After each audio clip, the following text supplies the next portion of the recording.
Hello, আসসালামু আলাইকুম। আমি আজকে আছি বাংলাদেশ অ্যামেচার বক্সিং ফেডারেশনে।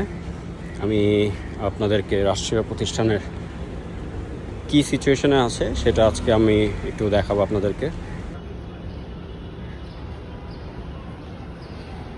সো এটা হচ্ছে আমাদের স্টেডিয়াম। এটাই হচ্ছে বাংলাদেশ অ্যামেচার বক্সিং ফেডারেশনের ভিতরে প্র্যাকটিস এবং সব ধরনের টুর্নামেন্ট এখানেই হয়। সো এইখানে হচ্ছে যে নতুন রিং আসবে আমাদের বক্সারদেরকে রাখার জন্য যে জায়গাটা, সেখানে আমি হালকা একটু দেখাবো যে কী অবস্থা সিচুয়েশনের বছর পর বছর অব্যবস্থাপনায়।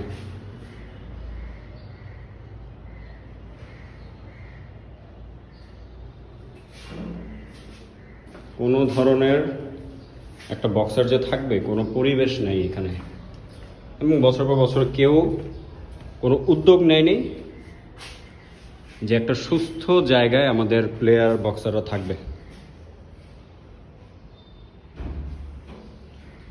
এখানে আগে বেড ছিল, but then again you can see the environment.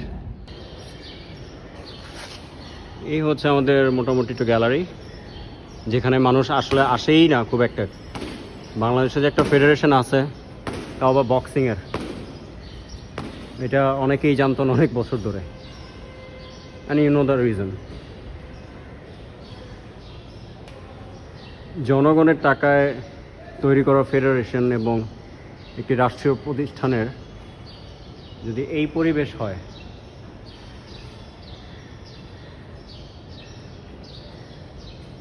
আসলে সুস্থ পরিবেশ না থাকলে সেখানে বক্সার তো দূরের কথা, নর্মাল মানুষও থাকতে পারবে না।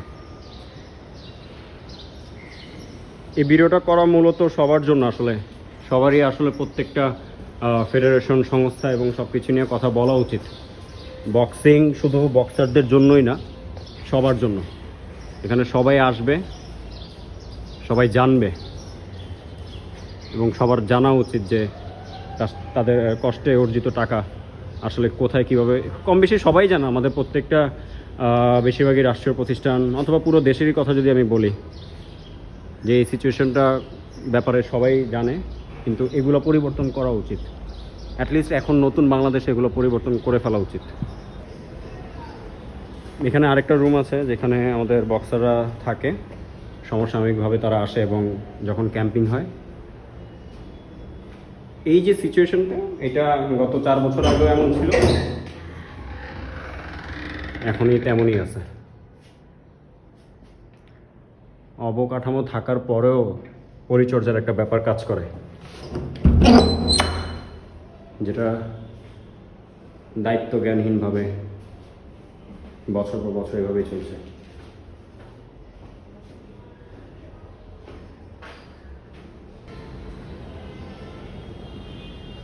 একটা ফেডারেশন মনে হচ্ছে যে পরিত্যক্ত বাড়ি।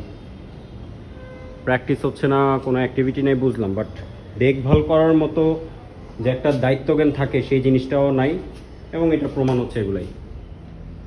এটা হচ্ছে কিচেন।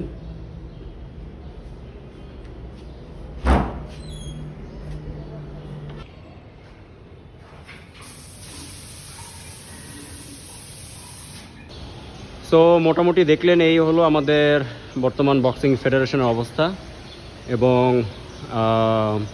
এর থেকে আর বেশি দেখানোর মতো আসলে অবস্থা নাই। কারণ বুঝতেই পারতেছেন যে এইটার কতটুকু অরক্ষিতভাবে আছে, এবং কোনো ধরনের উন্নয়নমূলক কোনো কাজ তো কখনো হয়নি, বরঞ্চ এটা আরও অনেক নিচে নেমে চলে গেছে। আমাদের সাথে আজকে আছে মাসুদ, আমার টিমমেট।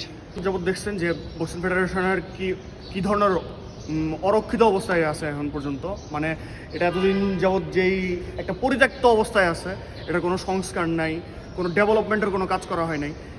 এখন আমাদের উদ্দেশ্য হচ্ছে যে এটাকে পুরোটাকে সংস্কার করা। নট অনলি খেলার ডেভেলপমেন্ট কীভাবে করা যায় এটা না, এটাকে একটা একদম খেলার উপযোগী কীভাবে তৈরি করা যায় এই জিনিসটা তৈরি করা।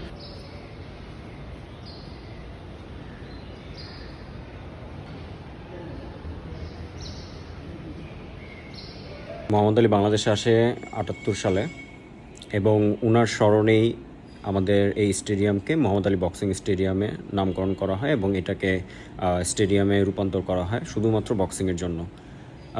মোহাম্মদ আলী তো বাংলাদেশের সিটিজেনশিপও পায় সেই সময়টাতে। আমরা তো জন্মগতভাবে বাংলাদেশি, তার স্মরণে এই স্টেডিয়ামকে আমরা যেই পর্যায়ে এখন নিয়ে আসছি এটা আসলে খুবই দুঃখজনক এবং আমাদের জন্য এটা লজ্জার। মোহাম্মদ আলী তো বাংলাদেশি সিটিজেন, আমরা সেই ধারাকে ধরে রাখতে পারিনি, সেটাকে আমরা ওন করতে পারিনি যে মোহাম্মদ আলী একজন বাংলাদেশি। এটা খুবই লজ্জার। সো আমি মনে করি আরেকটা ব্যাপার হচ্ছে স্পোর্টস সবার জন্য, এটা কারো ব্যক্তিগত সম্পদ নয়, এটা সবার, আমাদের দেশের তরুণ সমাজের ভবিষ্যতের ব্যাপার। সো নট অনলি বক্সিং, অথবা আমি বক্সার হিসেবেও না, একজন সচেতন নাগরিক হিসেবেই আমার এই ভিডিওটা করা এবং জানানো যে আসলেই আমাদের বক্সিংয়ের অবস্থাটা কী। আমাদের আসলে সবাইকেই এগুলো নিয়ে কথা বলা উচিত এবং এইসব ব্যাপারে সোচ্চার হওয়া উচিত, যেহেতু বাংলাদেশে একটা পরিবর্তনের ধারা চলছে। So be a change maker and be part of the change.